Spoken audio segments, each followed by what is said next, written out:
যুগে যুগে আমাদের এই পৃথিবীতে অনেক জিনিয়াস মানুষের আবির্ভাব হয়েছে, কিন্তু এদের মধ্যে এমন অনেক মানুষ ছিল যারা খুব কম বয়সে এতটাই মানুষের মন জয় করে নিয়েছেন যে তাদের মৃত্যুর কয়েক বছর পরেও সেই সব ব্যক্তিকে স্মরণাক্ষরে মানুষ মনে রেখেছেন।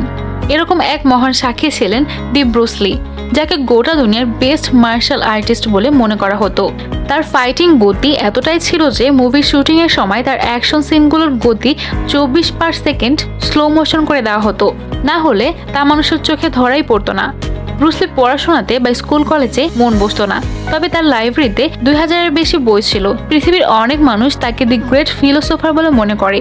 এছাড়াও তিনি অনেক ভালো ছবি আঁকতে পারতেন। সাধারণ মার্শাল আর্টিস্টরা যেখানে 35 থেকে 75 কেজি পাঞ্চিং ব্যাগ ব্যবহার করেন, সেখানে ব্রুস লি 150 কেজি পাঞ্চিং ব্যাগ ব্যবহার করতেন, কারণ কম ওজনের পাঞ্চিং ব্যাগ তার কিক আর পাঞ্চকে সহ্য করতে পারতো না।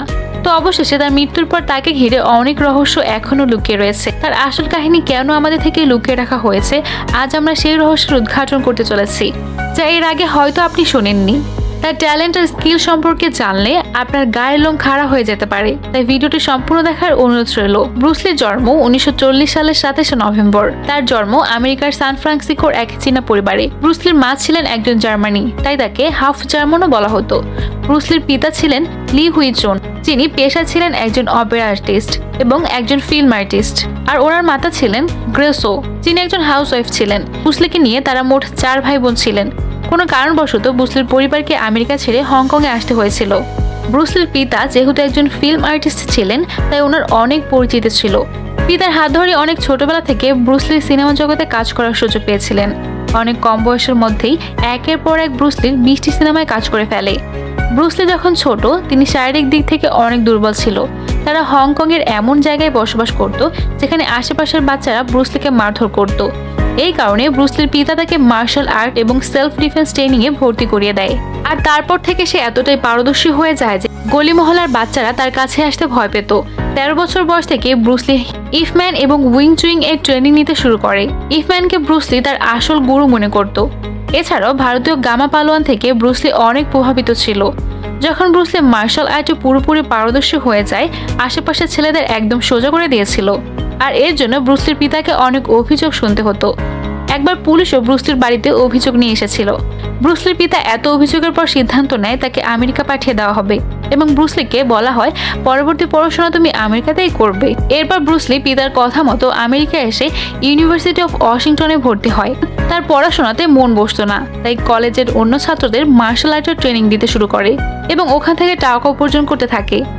এমন সময় তার পরিচয় হয় লিন্ডা অ্যাম্ব্রে নামের এক মেয়ের সাথে। প্রথম দেখাতেই দুজনের প্রেমে পড়ে যায়। লিন্ডা এবং ব্রুস লি 1964 সালে বিয়ে করে ফেলে এবং তারা 2 সন্তানের জন্ম দেয়। মেয়ের নাম সেনলি আর তার ছেলের নাম ব্রান্টলি। তো ধীরে ধীরে ব্রুস লি মার্শাল আর্টে নিজের পরিচয় স্থাপন করতে শুরু করে। ওনার সম্পর্কে জানা যায় তিনি নান চাকর দ্বারা 725 কেজি শক্তি তৈরি করতে পারতেন, যা যে কাউকে হামেশায় ঘায়াল করে মৃত্যু ডেকে আনতে পারে। তবে এই মহান ব্যক্তির জলে খুব ভয় লাগতো, তাই তিনি কোনোদিনও সুইমিং শেখেননি।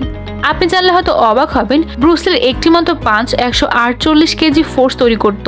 উদাহরণস্বরূপ যদি বলা হয়, তবে 48 কিলোমিটার গতিতে একটি গাড়ি যদি কোনো মানুষকে ধাক্কা মারে আর অন্যদিকে ব্রুস লি যদি একবার পাঞ্চ করে, সেই ক্ষেত্রে ব্রুস লির পাঞ্চ ওই ব্যক্তিকে বেশি আঘাত করবে। ব্রুস লির হাতে এতটাই জোর ছিল যে সে যদি 3 ইঞ্চি দূর থেকে কাউকে আঘাত করে, তবে সেই ব্যক্তি 9 থেকে 10 ফিট দূরে গিয়ে পড়বে। আর ব্রুস লির ফুল পাওয়ারে যে কোনো ব্যক্তি 20 মিটার দূরত্ব গিয়ে পড়বে। তিনি এমন ক্ষমতা রাখতেন। একজন 5 ফুট 8 ইঞ্চির উচ্চতা এবং 60 থেকে 62 কেজি ওজনের মানুষের কাছে এত শক্তি কোথা থেকে এলো? এই প্রশ্ন হয়তো আপনার মাথায় ঘুরছে। এই ভাবনা চিরকাল মানুষকে অবাক করে এসেছে। জ্যাকি চেন ব্রুস লি থেকে অনেক অনুপ্রাণিত ছিল, আর তিনি ব্রুস লিকে গুরু মনে করতেন। এগুলোর পাশাপাশি ব্রুস লি একজন ভালো ডান্সারও ছিলেন। 1954 সালে একটি ডান্স প্রতিযোগিতায় তিনি প্রথম স্থান অধিকার করেছিলেন। 1962 সালে এক টুর্নামেন্টে ব্রুস লি 11 সেকেন্ডের মধ্যে 15টি ঘুষি এবং একটি কিক দিয়ে প্রতিযোগীকে হারাতে সক্ষম হয়েছিলেন। তিনি একদিনে 5000 ঘুষির প্র্যাকটিস করতেন এবং 2 আঙ্গুলের মাধ্যমে একবারে 1000 পুশ আপ দিয়ে থাকতেন। 2 আঙ্গুলের পুশ আপ দেখতে দূর দূরান্ত পথ অতিক্রম করে মানুষেরা দেখতে আসতো। এই পর্যন্ত মার্শাল আর্টের দুনিয়াতে তার একটি বড় পরিচয় তৈরি হয়, কিন্তু হলিউড সিনেমা জগতে বড় পরিচয় তৈরি করা এখনো বাকি ছিল। 1964 সালে তিনি একটি টিভি সিরিজে কাজ করেন যার নাম ছিল দি গ্রিন হর্নেট। সেই সময় এটি খুব জনপ্রিয় হয়েছিল। কিন্তু হলিউড জগতে তার আসল পদার্পণ 1969 সালে কিছু সিনেমাতে কাজ করে মানুষের মধ্যে ব্রুস লি ছড়িয়ে পড়ে এবং 1972 সালে তার cinema the way of the drug লাগানোর জন্য তিনি রাতারাতি হলিউড জগতে এক সুপারহিরোতে পরিণত হয়। এরপর ধীরে ধীরে সে রূপান্তরিত হয় একজন কোরিওগ্রাফার, রাইটার এবং ডিরেক্টর হিসেবে। এই পর্যন্ত তার ভালো সময় চলছিল। এরপর 10 মে 1973 সালে তিনি যখন তার প্রথম সিনেমা এন্টার দি ড্রাগনের শুটিং করছিলেন, হঠাৎ তিনি অসুস্থ হয়ে পড়েন।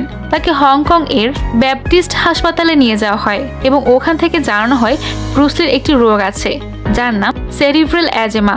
কিছুদিন পর ওই রোগ থেকে সুস্থ হয়ে ব্রুস লি বাড়ি ফিরে আসেন এবং আবারও তার কাজ শুরু করেন। এরপর তিনি যখন পরবর্তী সিনেমা গেম অফ ডেথের প্ল্যানিং করছিলেন, তখন ওই সিনেমার জন্য জেমস ব্র্যান্ডের পরিচিত মুখ জর্জ লেজেন্ডারির সাথে ব্রুস লির একটি মিটিং ফিক্সড হয়। কিন্তু 20 জুলাই 1973 সালে আচমকাই ওনার শরীরে বেদনা শুরু হয়। বেদনা থেকে মুক্তি পেতে তিনি পেইন কিলার ব্যবহার করেন এবং আরামদায়কভাবে ঘুমিয়ে পড়েন। কিন্তু কে জানতো যে এটাই তার শেষ ঘুম ছিল। সে আর কোনোদিনও উঠবে না।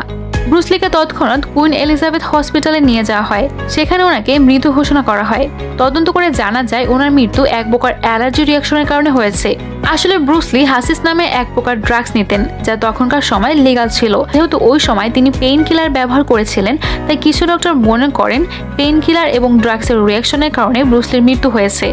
এছাড়াও ব্রুস লির মৃত্যুর কয়েক মাস আগে ব্রুস লি তার বগল থেকে ঘামের গ্রন্থি অপারেশন করার জন্য সার্জারি করেছিলেন। অনেকে মনে করেন এটি তার মৃত্যুর জন্য দায়ী হতে পারে, কারণ ঘাম আমাদের শরীর থেকে টক্সিন কম্পোনেন্ট বাইরে বের করে দেয়। যদি তা বেরোতে না পারে, তা আমাদের শরীরের জন্য মারাত্মক রূপ নিতে পারে। এবং হংকং সরকার তার মৃত্যুকে ঘিরে রহস্যের উদ্ঘাটন করতে একটি তদন্ত কমিটি বসায়। তবুও আসল কাহিনী কোনোদিনও উদ্ধার হয়নি। ব্রুস লির স্ত্রী লিন্ডা লি পরবর্তীতে তার সম্পর্কে একটি বই লেখেন, যার নাম দিয়েছিলেন the man only I knew. বিভিন্ন ম্যাগাজিন পত্রিকা ব্রুস লিকে সেই সময়কার সবচেয়ে প্রভাবশালী একজন মানুষ হিসেবে ঘোষণা করেছিলেন। 2013 সালে আমেরিকার চায়না টাউনে ব্রুস লির একটি বিশাল মূর্তি স্থাপন করেছিলেন। একটি সাধারণ বালক থেকে তার স্কিল এবং ট্যালেন্টের মাধ্যমে সে পরিণত হয়েছিল the one and only Bruce Lee, the superman, the super hitman. ভিডিওটি কেমন লেগেছে আমাদের কমেন্ট করে জানাতে পারেন। ভালো লাগলে অবশ্যই লাইক করতে পারেন। আর এমন সব ভিডিও পেতে অবশ্যই আমাদের চ্যানেলটিকে সাবস্ক্রাইব করে আমাদের পাশেই থাকবেন।